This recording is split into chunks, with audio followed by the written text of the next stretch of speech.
जय गुरुदेव। दोस्तों, कैसे हैं आप सभी लोग। आशा करता हूं आप सभी लोग बहुत चुस्त पुस्त और मंगल में होंगे। दोस्तों, आप सभी लोगों का बहुत बहुत स्वागत है मेरे इस चैनल पे, जहां मैं पढ़ा रहा हूं आपको गीता और गीता से जुड़ी कुछ बातें।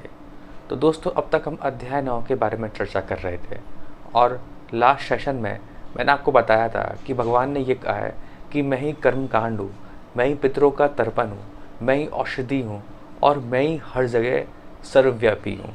तो हे अर्जुन, तू मुझे अनन्य भाव से मेरी ही भक्ति कर, और जो भी लोग मेरे भक्त होते हैं, यानी जो भी इंसान, जो भी पुरुष या स्त्री और कोई भी जीव अनन्य भाव से मेरी भक्ति करता है, उन भक्तों का मैं कभी नाश नहीं होने देता।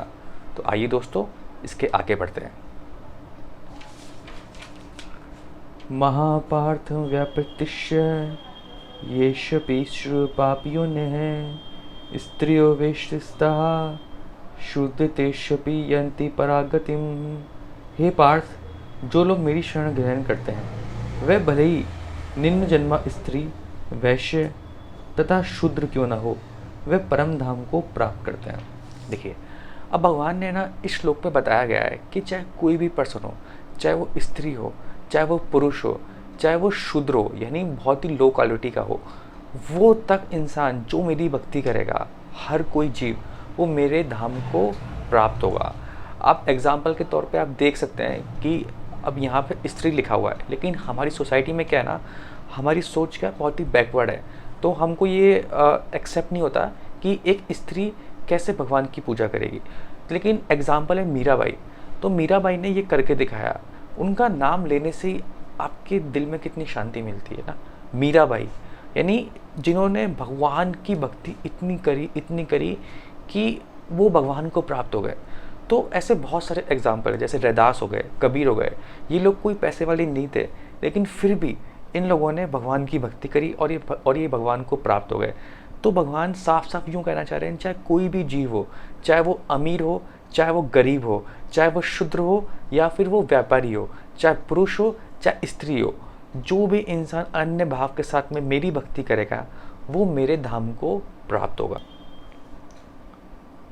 अगला श्लोक कि पुण्य ब्राह्मण पुण्य भक्त राजस्थितः अनित्य सुखम लोकमिमं प्राप्य भजस्य व माम।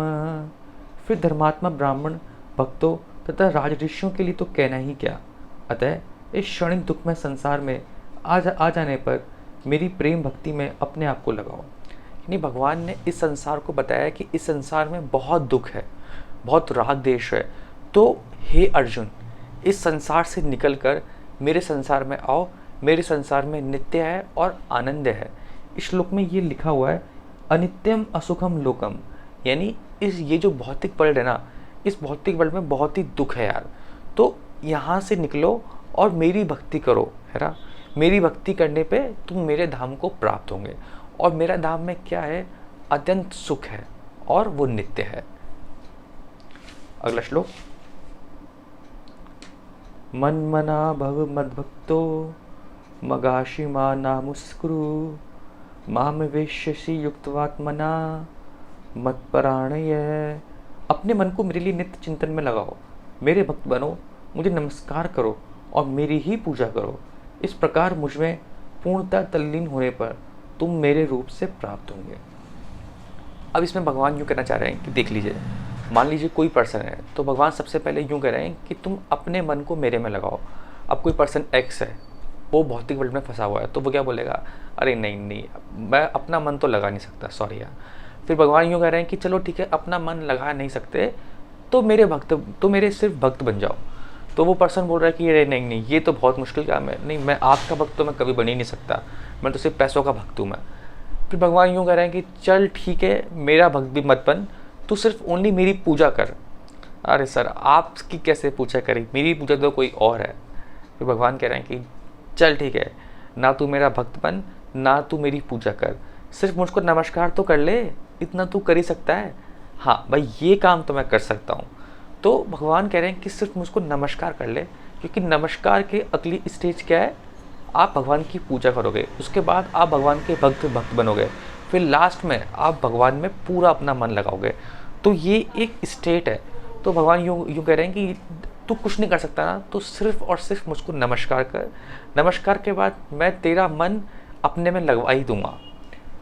इस प्रकार मुझ में पूर्णतः तल्लीन होने पर तुम निश्चित रूप से मुझको प्राप्त हो गए। यानी 100% दृढ़ता पूर्वक और अनन्य भाव के भगवान की भक्ति करने के बाद तुम मेरे रूप को प्राप्त हो गए, यानी तुम मेरे धाम को प्राप्त होंगे। तो इसी के साथ ये अध्याय यहाँ पे ख़त्म होता है। हमने ये देखा कि भगवान श्री कृष्ण बताते हैं अर्जुन को कि मैं तुझको बहुत ही परम ज्ञान और बहुत ही दिव्य ज्ञान देने वाला हूँ। भगवान यूँ कहते हैं कि ये जो प्रकृति है ना, इसमें मेरे लिए कोई कर्म करने के लिए मैं कोई बाध्य नहीं हूँ, फिर भी मैं एग्जाम्पल सेट करने के लिए मैं कर्म करता हूँ। और इस प्रकृति में ये प्रकृति मतलब मुझसे बंधित नहीं है, यानी मैं बंधा हुआ नहीं हूँ इस प्रकृति के कर्मों के अनुसार। फिर भी मैं उदासीन भाव के साथ में कि ताकि हाँ मुझको चीज़ें मैनेज करनी है, तब मैं इस सब चीज़ों के लिए कर्म करता हूँ। फिर भगवान ने ये बताया कि ब्रह्मा के बारे में कि मेरी इच्छा होती है तो मैं प्रकृति को प्रकट करता हूँ, और जब ब्रह्मा की जब रात होती है तो उस समय सारे जीव गर्भाशय विष्णु में समा जाते हैं। इसके बाद भगवान ने ये बताया कि जो लोग अनन्य भाव से मेरी भक्ति करते हैं वो मेरे धाम को प्राप्त होते हैं। और ये भी बोला भगवान ने कि जो लोग पहले बहुत गलत काम करते थे, फिर यदि उनको बाद में रिग्रेट होता है और वो मेरी भक्ति करना स्टार्ट करते हैं और वो अडिग होकर पूरे जीवन काल में सिर्फ मेरी ही भक्ति करते हैं अच्छे भाव के साथ में, तो भी वो मुझको प्राप्त होता है ना। और लास्ट में हमने ये देखा कि भगवान ने ये बताया कि किस तरीके से तू अपने मन को, अपने चित्त को मुझ में लगा सकता है। पहले मुझको नमस्कार कर, है ना। नमस्कार के बाद तू मेरी पूजा कर, अर्चना कर, उसके बाद तू मेरा भक्त बन, और भक्त बनने के सबसे लास्ट में तू अपना पूरा मन मुझ में लगा। और ऐसा करने से क्या हुआ, तू मेरे धाम को प्राप्त हो जाएगा। तो दोस्तों आज के लिए इतना ही। आशा करता हूँ आपको ये सेशन अच्छा लगा होगा। अगले सेशन में हम अध्याय 10 के बारे में चर्चा करेंगे। इसी के साथ जय हिंद, जय भारत।